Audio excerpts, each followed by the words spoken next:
Hello students, welcome to my channel. आज की इस क्लास में हम करेंगे एमसीक्यूज ऑन ईएसआर का फाइनल पार्ट।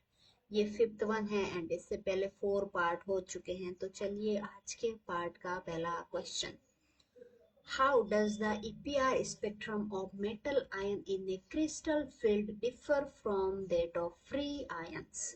जो क्रिस्टल फील्ड के अंदर जो मेटल आयंस है उनका जो स्पेक्ट्रम है वो फ्री आयन से कैसे डिफर करता है। Option A, it is generally more complex. Option B, it is generally simpler. Option C, it shows no difference. Option D, it is always isotropic. Correct one is 1. It is generally more complex. जो crystal field के जो spectrum बनेगा वो generally complex होता है free ion से। What is the role of cryostat in EPR experiment? जो cryostat है उसका क्या रोल है EPR के अंदर। Option A, to heat the sample. Option B, to cool the sample. Option C, to stabilise the magnetic field. Option D, to amplify the signal. Correct one is to cool the sample. Cryo का means cool ही होता है। Next, which solvent is commonly used in EPR study of liquid samples? Liquid samples की study के लिए कौन सा solvent use करेंगे। Option A, water. Option B, benzene. Option C, toluene and option D, both A and C. Correct one is D, both A and C. Benzene and toluene both are used as solvent for liquid sample. Next, why are inert gases like nitrogen and helium used in EPR sample tubes?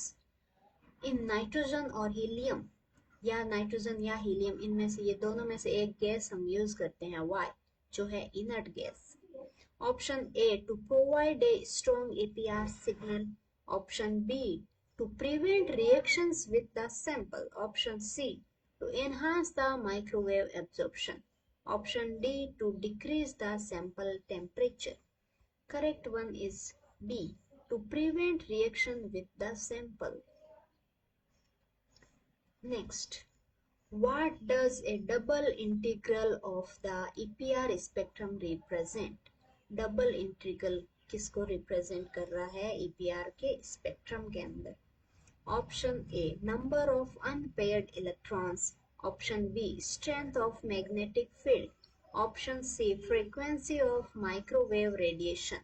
Option D, width of hyperfine splitting. Correct one is A, number of unpaired electron.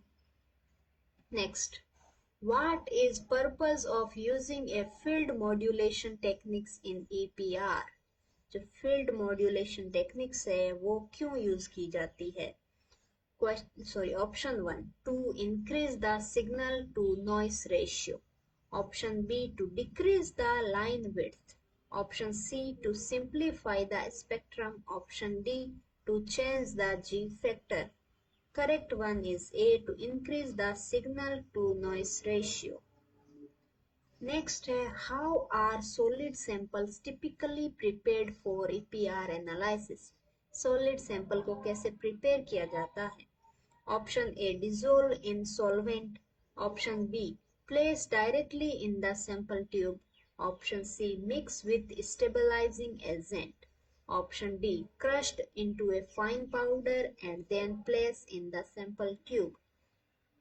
Correct one is D, crushed into the fine powder and then placed into the sample tube.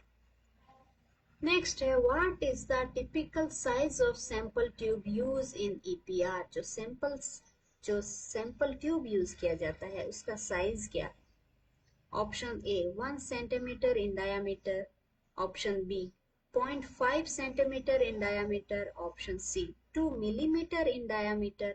Option D, 10 centimeter in diameter. Correct one is 0.5 centimeter in diameter. Next, which precautions should be taken when preparing biological samples for EPR? Biological sample के लिए मतलब sample को prepare करने के लिए जो precaution वो क्या क्या लेने चाहिए। Option A, use the anaerobic conditions. B, avoid the light exposure. Option C, maintaining low temperature.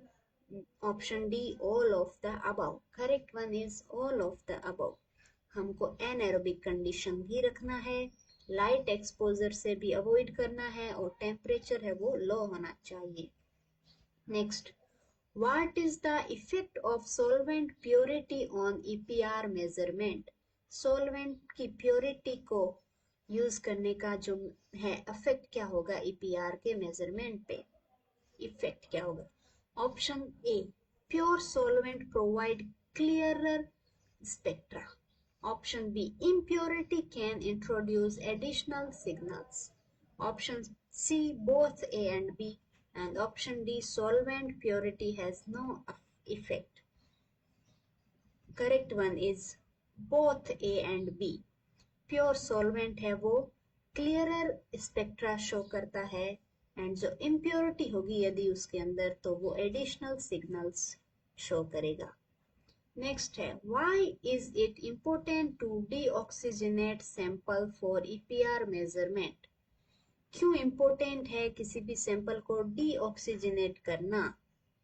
Option A, oxygen is paramagnetic and can interfere with signal. Option B, oxygen can interact with sample. Option C, oxygen can cause broadening of the signal. Option D, all of the above.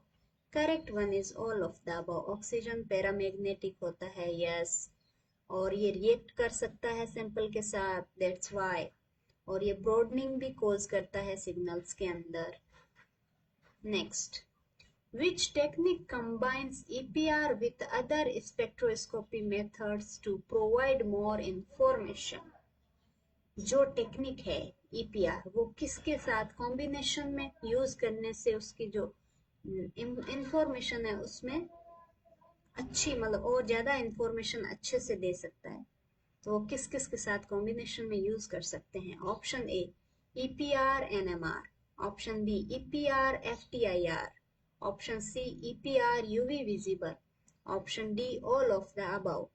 Correct one is all of the above. इन सब के साथ में हम use करके और अच्छी information ले सकते हैं किसी भी सैंपल्स की।